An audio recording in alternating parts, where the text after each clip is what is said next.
Let's continue on in the story of Samson as we get into Judges chapter 15. So in this one, Samson burns the grain of the Philistines. They burn his wife and father-in-law. Samson slays 1,000 Philistines at Lehi with the jawbone of an ass. So some fun things we get to talk about. Okay, verse 1, but it came to pass within a while after, in the time of wheat harvest, that Samson visited his wife with a kid. And he said, I will go unto my wife into the chamber. But her father would not suffer him to go in. Now realize, remember in the last chapter, he was to get married. He pulled that riddle. They basically forced his bride to figure out how to get Samson to divulge the answer so they can be right. So they cheated on the riddle. So he killed 30 of their soldiers, basically single-handedly. So he's a force to be reckoned with, basically. And then he up and left the feast, and so his bride was given to his best man, but he still has his bride, so there's probably a little bit more in that story between these two chapters we don't have, but he's got a wife. He's going to visit his wife. He probably isn't living there full-time in the nation of the Philistines. He's living with his parents, but he is going to visit her. And her father-in-law wouldn't let him in. So verse 2, and her father said, verily thought that thou hadst utterly hated her, therefore I gave her to thy companion. Also, this might actually be the other part we're talking about. Is not her younger sister fairer than she? Take her, I pray thee, instead of her. So this actually is that other gap in there. So Samson still thinks they're married, basically. He's like, I'm going to go see my wife. I'm going to take this goat or lamb with me, and I'm going to, that's the kid, I'm going to take this kid with me, and I'm going to go visit my wife. So it sounds like it might have been a little bit of time, maybe a few days at least, not longer. So he goes to show up. The father-in-law meets Samson and says, hey, what are you doing here? And he's like, I'm here to see my wife. And he's like, okay, well, we thought you left and you were done. So we actually gave her to your best man to marry. So she's not your wife, but I'll tell you what, she's got a sister, my other daughter. She's fair. She'd be great. Why don't you take her to wife? That's basically what he said in verse 2. So verse 3, and Samson said concerning them, now shall I be more blameless than the Philistines, though I do them a displeasure. So he's like, wait a minute here. I didn't cause this. Yes, I left. I was mad because you guys cheated on my riddle, and so you have done something against me now. So he's going to get back at them, basically, because he feels like they did the wrong. I've been slighted, and I was not, when I left, I wasn't in the wrong in my rights and prerogative.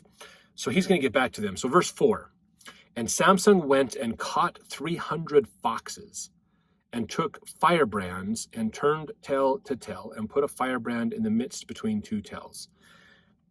So let's talk just a little bit about this here, just to understand a couple things, okay? He caught 300 foxes. I don't know about you, but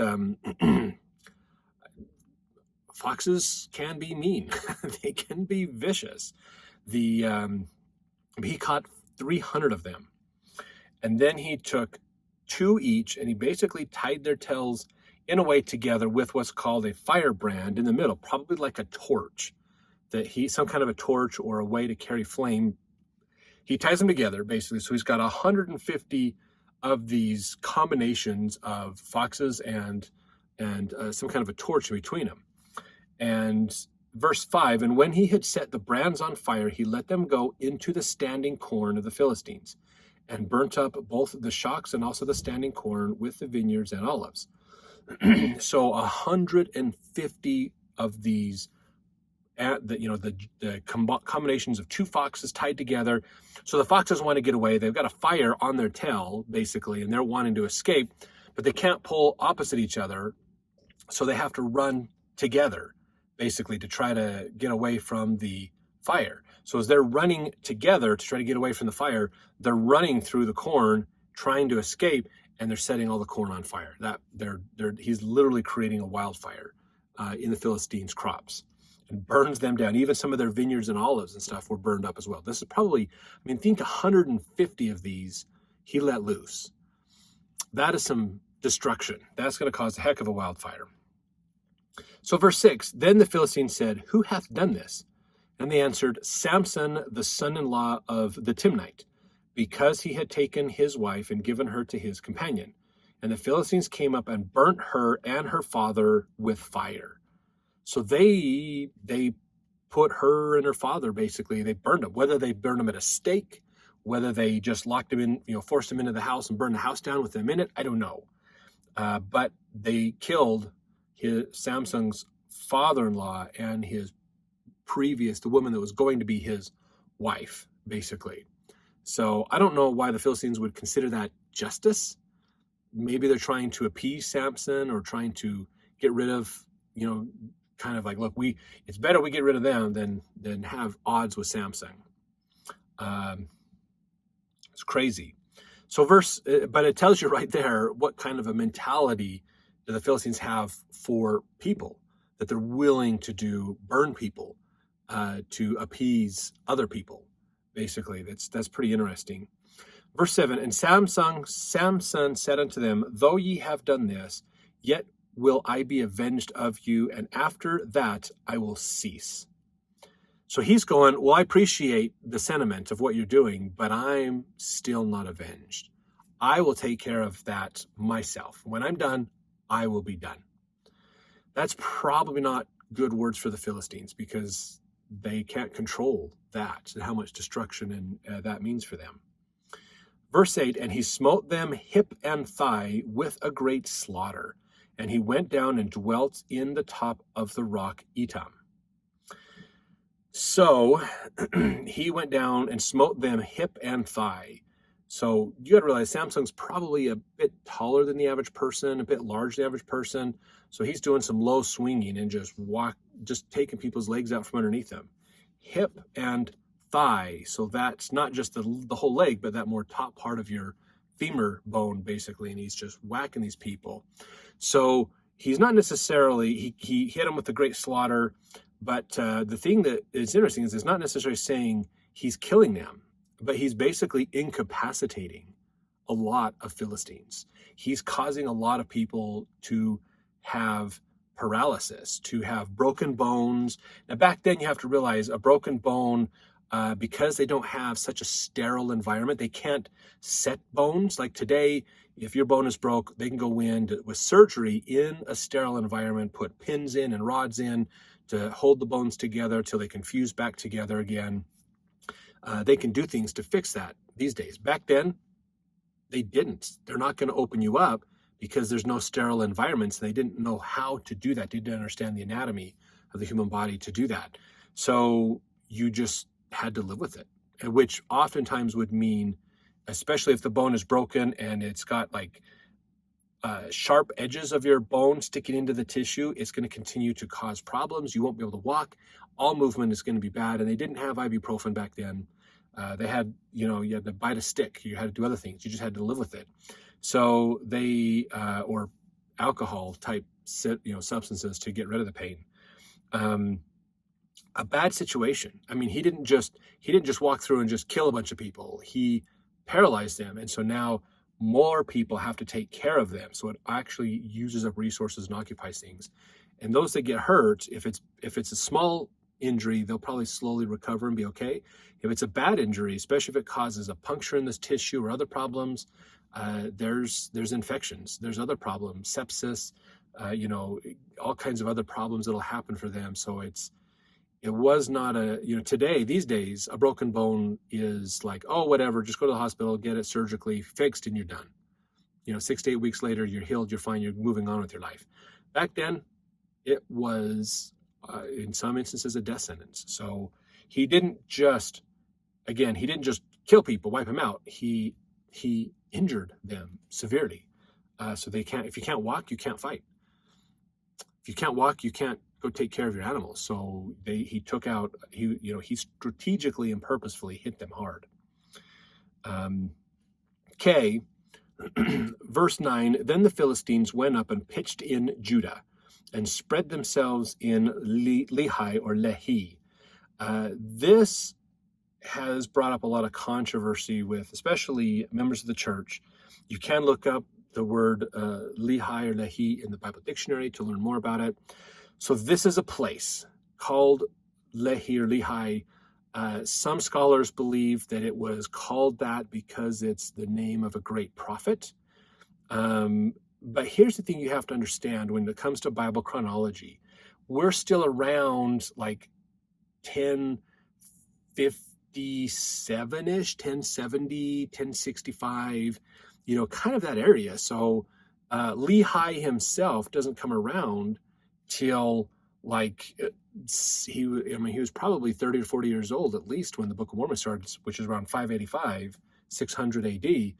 So, Lehi's probably not even born until close to 550. So we're talking like at least 500 years before Lehi is even born that we're finding this word Lehi.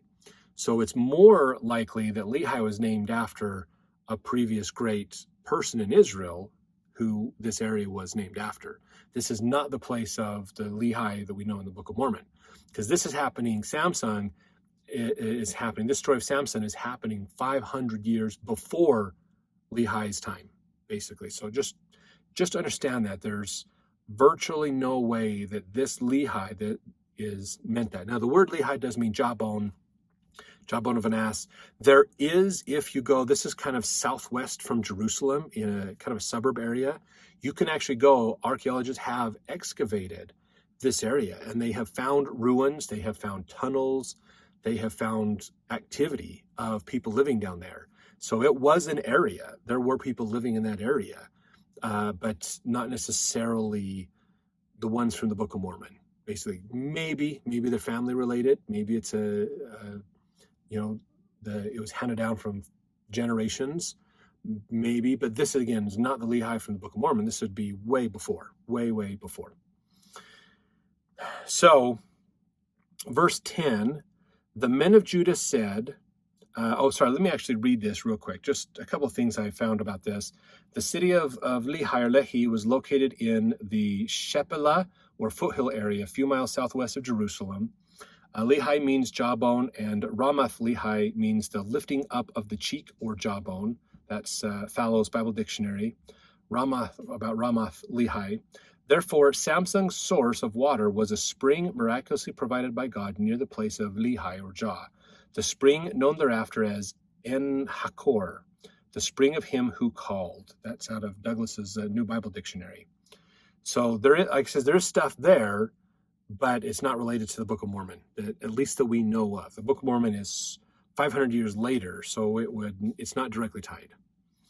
But verse 10, the men of Judah said, "Why are ye come up against us?" So remember, the Philistines have moved into the land of Judah, and then Judah's going, "What are you doing here? Why did you move into us?" So the Philistines answered the tribe of Judah and said, "To bind Samson are we come up, to do him as he hath done to us." So now the Philistines are going, "Dude, Samson's out of control. We now feel slighted, so it's time for us to slight him back."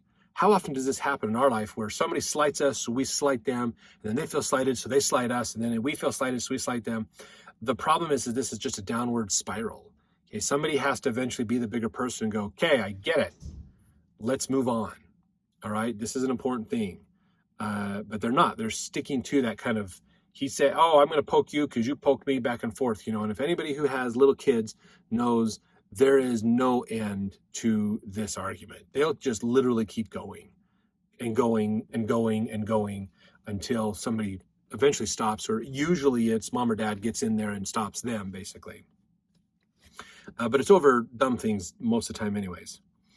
So verse 11, then 3,000 men of Judah went to the top of the rock Etam and said to Samson, "Knowest thou not that the Philistines are rulers over us? What is this that thou hast done unto us?" And he said unto them, "As they did unto me, so have I done unto them." So they sent 3,000 men to talk to Samson. Not one guy to go, "Hey, go talk to Samson and tell him what's going on." 3,000 to talk to Samson. Do you think Judah was a little bit afraid of Samson? Maybe. Maybe they were worried that they were going to get he was going to fight them and be mad at them. So they were hoping 3,000 would suffice to take him down. But they're like, hey, do you not realize that the Philistines are rulers over us? Basically, what you're doing is causing us grief. Why are you causing us grief with this? And he told them basically tit for tat. They hurt me, so I hurt them. So verse 12, and they said, this is that 3,000 soldier or 3,000 men of Judah, and they said unto him, we are come down to bind thee, that we may deliver thee into the hand of the Philistines. And Samson said unto them, swear unto me that you will not fall upon me yourselves. So they're like, look, we're here to take you into custody and deliver you to the Philistines for what you've done to them. And so it's like that's why they had 3,000 to try to take him into custody. That's saying something if you think it's going to take at least 3,000 people to put one man into custody. And so Samson turns to them and says, promise me that you won't lay your hands on me. You won't try to do it yourselves. And so verse 13, and they spoke unto him, saying, no, but we will bind thee fast and deliver thee into their hand, but surely we will not kill thee. And they bound him with 2 new cords and brought him up from the rock. So he's basically saying, look, don't you guys try to come after me too. And they're like, no, look, we're not here to fight you. We're here to just take you into custody and deliver you to the Philistines. So he goes, okay, fine. So they do it, and I'm pretty sure, considering that they don't go into any detail of him fighting them and them dying, that or getting hurt, that he probably went along with this. They talked him into doing this, so they bound him with 2 new cords. And it's interesting, they point that out, not old cordage, new cordage. So it's probably the strongest that cordage is ever going to get. They brought him down from the rock. They're probably binding him a little better than the average person, but I'm sure that they don't quite know how well to bind him to stop him. So I'm not sure how well they overdid that binding or not. Verse 14, when he came unto Lehi, the Philistines shouted against him. So they're like, oh yeah, we got him, ha ha, yeah. They're all rallied and excited. And the Spirit of the Lord came mightily upon him. And the cords that were upon his arms became as flax that was burnt with fire, and his bands loosed from off his hands. So, okay, a couple of things I want to point out here in verse 14 really quick. One is, and we saw this a couple times in the last chapter, and I didn't point this one out, but I want to point out now. The Spirit of the Lord came upon him. Every time he exercises his strength, it says the Spirit of the Lord came upon him. Now, does this mean that he has no in strength of himself, that God gives it to him suddenly when he needs it, and he goes out and does what he needs to do with it, and then it's gone, and it's taken away from him? No. I think what this is it is a misunderstanding of the translators when they put the records together. I think over time this has been changed, because I believe what they're talking about here is that it's not the Spirit of the Lord that comes upon him. I think they're trying to understand where he gets his strength and how he does what he does. So in their mind, they're just assuming, oh, the way he gets his strength is God suddenly blesses him. He can now destroy things, and he becomes the Hulk. He does his thing, and then it goes away. I think that's kind of what the scribes are trying to portray. I think, but that doesn't make any sense. That why would God say, oh, here's some strength, Samson, go kill a bunch of people? I don't, based upon the choices that he's making, these aren't things that God would give him the strength to go do. God's not telling him, enabling him to go commit sin. I think what it comes down to is that God has given Samson a gift, a spiritual gift, and in an effort for the scribes and the people telling the stories to us, trying to preserve these, to try to help us understand where is this coming from, God granted him strength, but he has the choice to use it. So he always is that strong. He always has that capability. He just doesn't use it all the time, basically. So that's them trying to understand logically, where is he getting all this strength from? But it's probably just a spiritual gift, and maybe it's a mistranslation of spiritual gift, that he's exercising. The other part of this, when he got mad and started flexing his muscles, all that came off like flax. Flax doesn't make strong cordage. It's more decorative than anything else. And flax burned with fire. Flax is a fibrous tissue, not tissue, but a fibrous type of material. Very thin, not very thick at all. So you put it to a flame, it's gone pretty quick. So it came right off his hands fast, basically. He didn't have to try and just popped it all and it was gone. Average person probably never get out of that. Samson, it was like no problem. So verse 15, and he found a new jawbone of an ass and put forth his hand and took it and slew 1,000 men therewith. So he did in this place of Lehi, which means jawbone, he picked up the jawbone of an ass and slew 1,000 men with it as his weapon, basically. Verse 16, and Samson said, with the jawbone of an ass, heaps upon heaps, with the jaw of an ass have I slain 1,000 men. So that's kind of his little haiku or his little poem or quote about what he has done. Verse 17, and it came to pass when he had made an end of speaking that he cast away the jawbone out of his hand and called that place Ramath-Lehi. And that means, like we had read about earlier, Ramath-Lehi, the spring of him, or not, that's the spring. Ramath-Lehi is lifting up the cheek or jawbone. So talking about, this is where I lifted up the jawbone and killed 1,000 people. Verse 18, and he was sore athirst and called on the Lord and said, thou hast given this great deliverance into the hand of thy servant. Now shall I die for thirst and fall into the hand of the uncircumcised?